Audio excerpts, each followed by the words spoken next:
Xi Jinping announced these sweeping reforms of the PLA, the most significant in 3 decades. But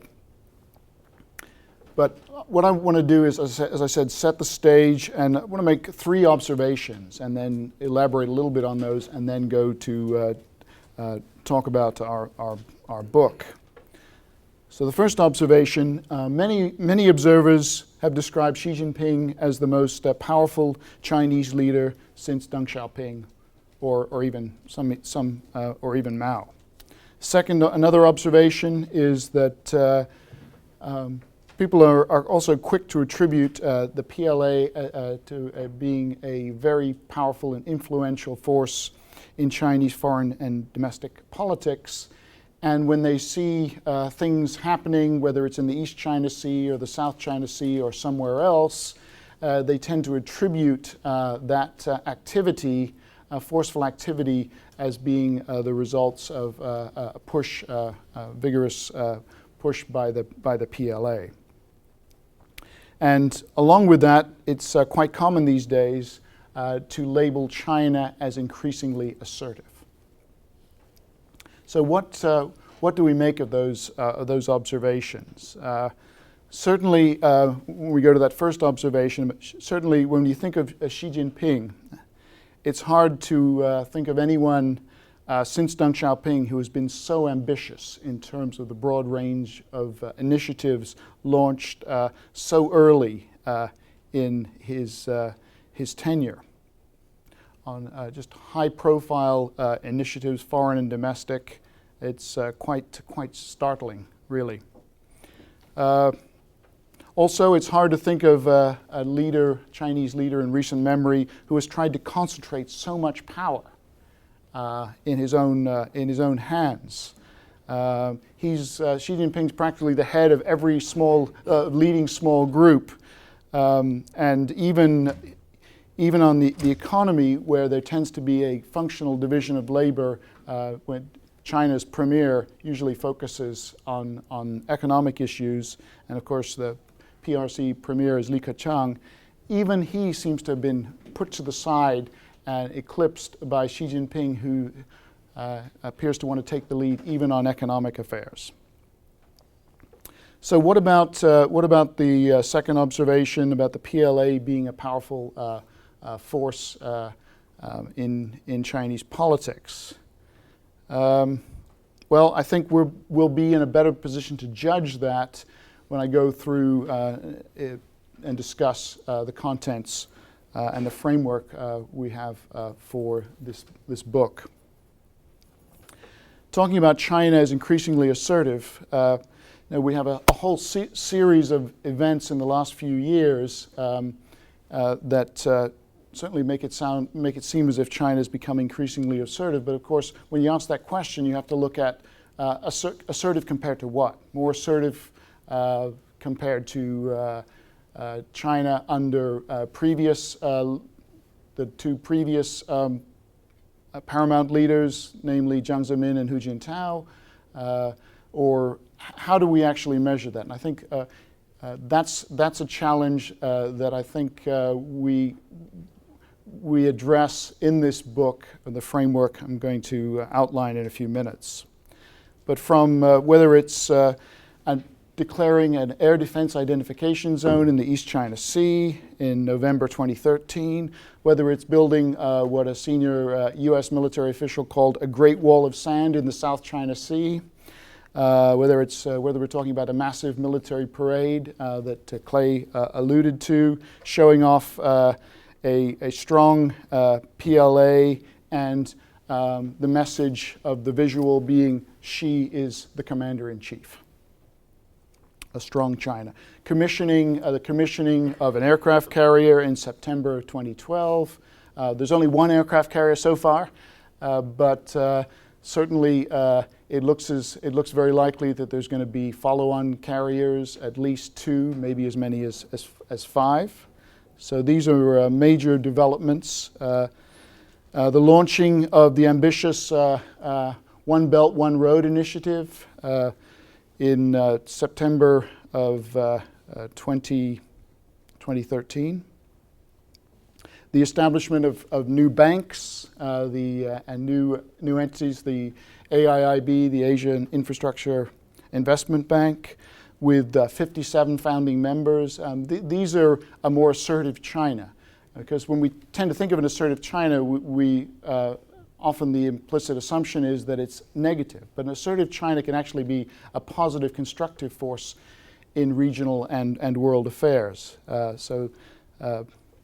And diplomatically, China's been unprecedentedly active around the world in fora like the BRICS. It's established its own organizations and been very active, not just in the United Nations, but in regional organizations as from the Organization of American States as an observer to the South Asian Association for Regional Cooperation. In short, China's been very, very active. The questions are what role, to what degree can we attribute this increased activism to a leader like Xi Jinping? To what role can we attribute the PLA in being responsible for this increasingly active China? So to put this, I think our book is well timed to put this in perspective, looking at the PLA's influence on China's national security policy making. Just to give you an idea of how much ground we cover and the number of scholars involved, you can see Professor Cheung's book or chapter, is on the Central Military Commission. I'm sure even if he doesn't address this directly in his remarks, prepared remarks, I'm sure he'll be happy to take questions on that. We create a framework in the introduction. We look at various foreign policy issues and crises. My own chapter looks at China's policy towards North Korea, the DPRK, and tries to discern the PLA's role in that policy. Even a chapter on military diplomacy, because increasingly the PLA is active not just in the Asia Pacific, but all around the world, interacting with other militaries. And then PLA's role in territorial disputes. And here, there's a multiplicity of actors, not just the PLA. And I think the authors in part 3 of the book really try and analyze all the actors, not just the PLA. All right. So when you're trying to assess the influence of the PLA, it's important to look at specific issues and then phases of policy formulation and policy implementation. So we identify three policy issues: what we call purely military, then we call mixed, meaning they're both civilian and military dimensions to the issue, and then purely political issues that really don't have much, if any, relevance to the PLA. And to fast forward to our conclusions, what we find is that the PLA's influence in purely military affairs and national defense, this influence is very, very significant. And whereas if you go to the other end of the spectrum, on the purely political side of things, there's limited and sometimes no discernible PLA influence. And then there's a range of issues that are mixed, that I would also include North Korea in here, that the PLA has some influence, but it's just one of a number of different actors. Right. So looking at different issues, now looking at phases or in the process of formulating policy. So The PLA, we have to look and see, try and assess what the PLA's influence is at which phase of policy making. Sometimes, in some issues, the PLA may have important input in the pre-decision phase of things. In others, it may have more input or less input in the actual decision making, and sometimes it may have more or less influence in the actual implementation. So to give one example, hot topic, South China Sea. The PLA is one of many actors that has some input. The PLA Navy, in particular, in the pre-decision roles. I was interviewing a Chinese specialist on the South China Sea, and he was emphasizing to me that yes, the PLA has influence on on China's policy in the South China Sea, but it's only one of many actors, and in fact, it seems as if there's broad support amongst different bureaucratic actors in China, not to mention in public opinion, that supports a more vigorous policy in the South China Sea, the construction of these artificial islands that we've seen go at an unprecedented rate in recent years. So it really does, it's important to keep in mind different issue areas and also to keep in mind which phase in the policymaking process we're talking about. So to come to this handy-dandy, we hope it's handy and dandy, table from the introductory chapter, we can see that we've got the phases along the top of the table, and on the horizontal and the vertical axis we have the different issues, and tend to emphasize, in the caps how we think the PLA, how much influence the PLA has in each of these areas and in each of these phases. And not surprisingly, then on military issues, it's very high. On mixed issues, it tends to be moderate, if not low. And on purely political issues, it tends to be rather minimal, insignificant, and sometimes even negligible.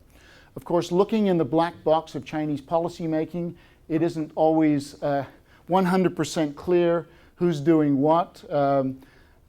So there's a bit of informed speculation and putting the pieces of the jigsaw puzzle together.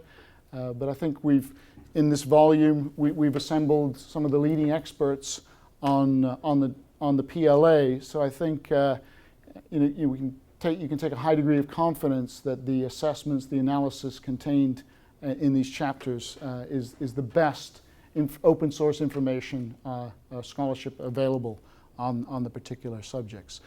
So what I'd like to do in the next couple of minutes before I turn things over to Ty is to pick. I thought it would be helpful if we talked about three different issues, an issue in each of these areas. A military issue, and I'm going to leave that to Ty, because I think the military reforms clearly are a military issue. I'm going to talk about a mixed issue and a political issue. To give you a concrete example of excuse me, how the PLA plays. So in terms of a mixed issue, I'm going to pick the declaration, the establishment of an air defense identification zone in the East China Sea, announced in late November of 2013. Now, this was announced. I think this would be considered a mixed issue because it involves the PLA, but it also involves other larger issues of national sovereignty and China's foreign policy, namely its relations with some key countries, especially the United States, South Korea, and Japan. The announcement of the ADIZ, the Air Defense Identification Zone, was given without any warning and without any consultation, and the the announcement of the parameters of this zone were left for people to figure out, and it became clear if you looked closely at the area that China had declared its air defense identification zone, it overlapped with the existing ADIZ of South Korea and Japan. And it also, most alarmingly, included the airspace over the Diaoyu or Senkaku Islands. So this was quite a jolt. Now, what role did the PLA play in this? Well, it seems quite clear that the PLA, especially the PLA Air Force, was very strongly advocating the establishment of an ADIZ for quite a number of years. In fact, in 2009, a leading Chinese Air Force general urged the construction of what he called a great wall of iron in the blue sky. Powerful imagery. And we know from writings by PLA Air Force scholars, they were in favor of establishing an ADIZ in the East China Sea years before it was announced. And it appears from interviews and other sources that the individuals who actually wrote up the parameters of the zone and the regulations contained in the announcement were from the Air Force Command College. So pretty clearly in the pre-decision phase, the PLA was heavily involved. In the decision phase, it was a Ministry of National Defense public statement, public announcement. And in terms of the implementation, pretty much it requires air power, aircraft to monitor this ADIZ. And so once again, the PLA, in this case the PLA Air Force, is front and center.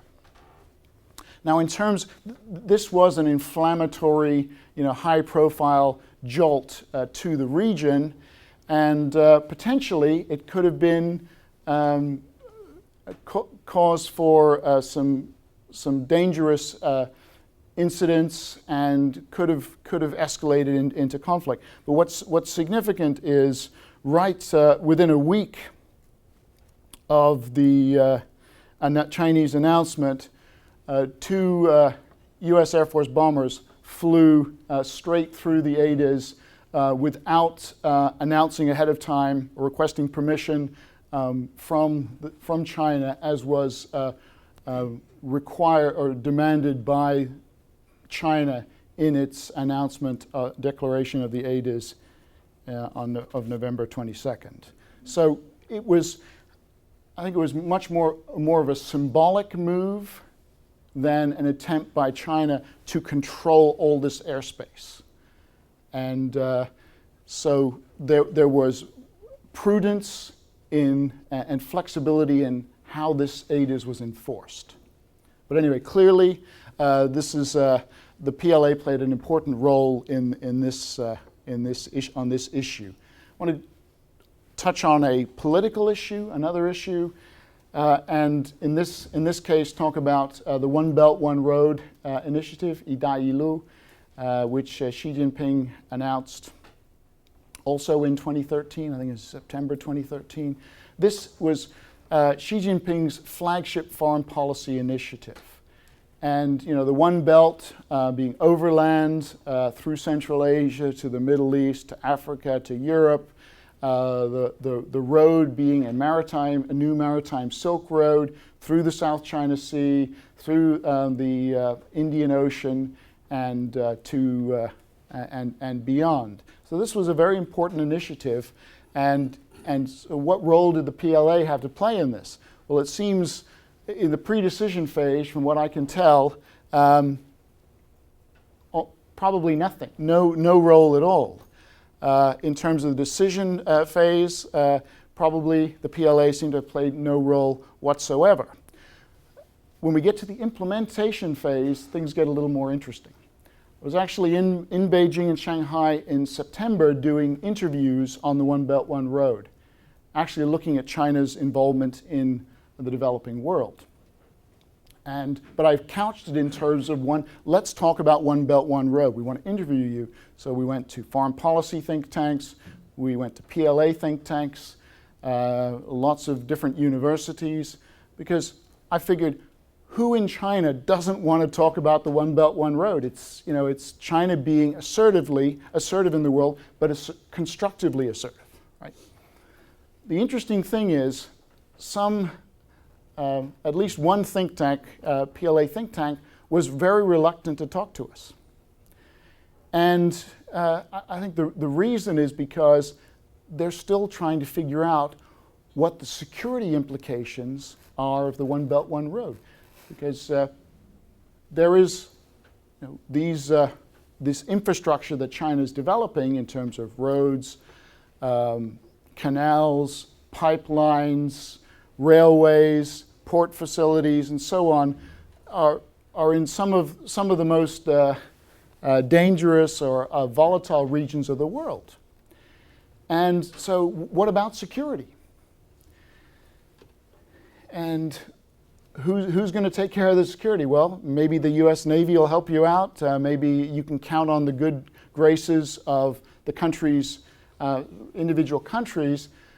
But in a lot of cases, you're not going to be able to count 100% on those other actors. So the expectation is that the PLA, the cavalry, will come to the rescue. And this category of Chinese interests, overseas interests, Haiwai-Liyi, is become much more and more important, especially with the One Belt, One Road initiative. And you see that in official Chinese documents, including military documents. And the expectation being that the PLA has a role to play in protecting Chinese citizens who are in these areas, and Chinese investments that are in these areas. And one concrete example of how the PLA has been called to assist is in its involvement in non-combatant evacuations in places like Libya, in places like Yemen.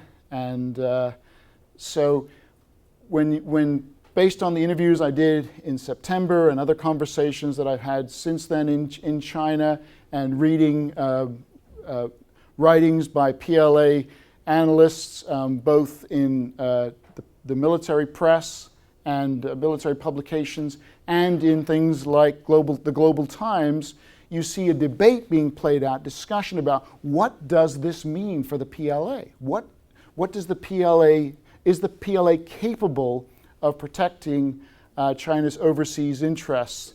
What is the role of the PLA in supporting the One Belt, One Road initiative? And so this is an indication to me that there hasn't been the PLA wasn't involved in these earlier phases, and the fact that this discussion is being carried on quite openly suggests that no decision has been made about what resources the PLA will need, what are the precise missions that the PLA will be expected to perform in support of the One Belt, One Road.